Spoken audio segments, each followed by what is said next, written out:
Good morning বন্ধুরা। আজকে সকালে সমস্ত কাজ সেরে আমি চলে এসেছি আপনাদের আমার শ্যামলীর জীবনযাত্রায়। সকলকে স্বাগত।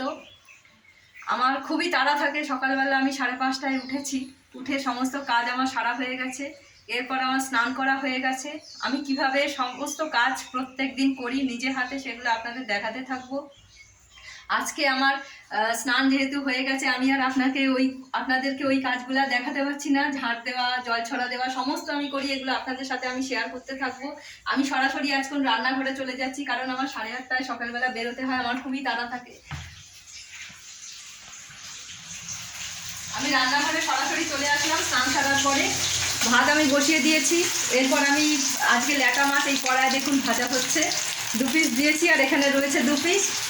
আমি এটা ল্যাটা মাছটা জিরে আদা বাটা দিয়ে ঝোল করবো, জিরে আদা বাটা দিয়ে। কারণ আমি ওই বাজারের যে গুঁড়ো পাওয়া যায় সেই গুঁড়োটা আমার খেলে খুবই শরীরের মধ্যে একটা অস্বস্তি হয়, তাই আমি এখনও পর্যন্ত শিলনোড়ায় বাটি, সেই মানধাতা আমলের মতো।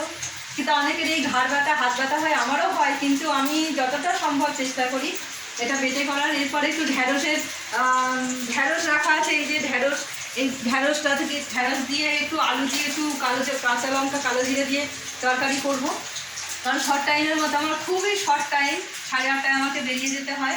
5:30 থেকে 8:30টার মধ্যে যেটুকু কাজ করা সম্ভব হয় সেটুকুই আমি করি। আমার জীবনযাত্রায় আরও অনেক কিছু আছে, আপনাদের একটু একটু করে প্রত্যেক দিন আমি দেখাতে থাকবো। আর এই দেখছেন আমার মাছটা কিছুটা ভাজা হয়ে গেছে। এটা আমি রান্নাটা কিভাবে করি, এই রান্নাটা আমি প্রথমে প্রত্যেকটা জিনিসেরই আলু বলুন যাই বলুন আমি একটু ভেজে নিই। ভেজে নিয়ে তারপরে আমি করি, তারপরে আমি শিলনোড়ায় দিয়ে আর আদাটা ভেজে নেব। মাছটা অল্প অল্প ভাজা হয়ে এসছে।